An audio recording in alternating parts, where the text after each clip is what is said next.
Hello viewers, তোমরা দেখছো কি বিচ্ছিরি ব্লগ বিডি। তো আজকে দেখাবো তোমাদের জঘন্য মার্কা চা বানানো। তো প্রথমেই এর মধ্যে চা ছিল, আমি জাস্ট এর মধ্যে আরও জল দিছি। তো এই যে এর মধ্যে এখন আমি আরও পাতি দেবো। তো পাশের বাড়ি আন্টির কাছ থেকে চেয়ে আসা চাল 2-3 কাপ পাতি দিয়ে দেবো এটার মধ্যে। আমি পাতিগুলা কিন্তু মাটির থেকে আনা, তো আর দেবো না। দেখতে পাচ্ছ গাইস, মাটির থেকে পাতি নিয়ে আসার পরে চার মধ্যে দেওয়ার পরে চাটা কি সুন্দর ফুটে উঠছে এবং গন্ধটা অনেক সুন্দর। পাশেই দেখতে পাচ্ছ মানুষের আন্ডা নিয়ে চলে এসেছে, একটু পরে এগুলো রান্না হবে এবং এগুলো রেসিপি চাইতে কমেন্টে বললো রেসিপি চাই। ধন্যবাদ। চাটা সুন্দর মতো ফুটতে ফুটতে মানুষের কাছ থেকে দাঁড় করে আনা 2টা কাপ লয়া যায়। কাপগুলোরে মানুষের প্রস্তাবের জল দিয়ে ভালো করে ধুয়া লই। 2টা কাপই মোটামুটি দেওয়া শেষ। এই মুসনিটা যেটা দেখতেছো ওইটা আমার বাপের কালের, তার বাপের কালেরও মুসনি। কেউ ওইটার দিকে হাইছো না, এটা আমাদের কাছে অনেক মূল্যবান।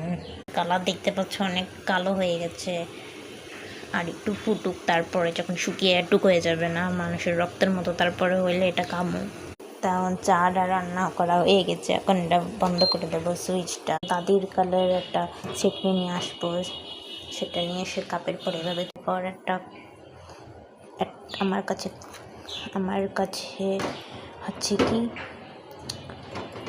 এটা কি বলে, তেনা না থাকাই আমি আমার জামা দিয়ে মুছতেছি। এটা ইগনোর করো সবাই। আসলে আমার তো পূজার টাইম নাই বুঝছাও, আমার তাড়াতাড়ি চা বানানো লাগবে।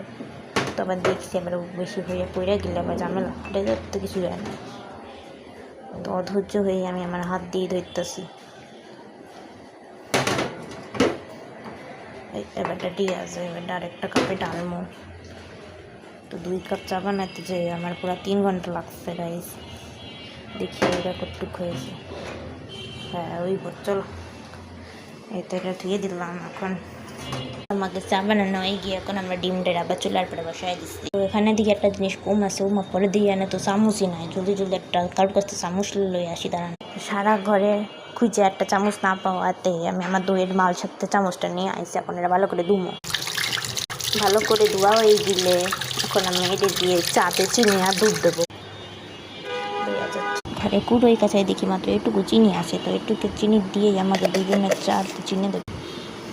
আমরা এর মধ্যে হ্যাপি কাউ দুধ ঢালবো। আসলে হ্যাপি ছিল না, কাউটা খুবই দুঃখজনক ছিল। হায় হায়, আমার হাত দিকে পড়ে না, পড়ছে একটু। এই যে আমাদের চায়ের ফাইনাল লুক, সবাই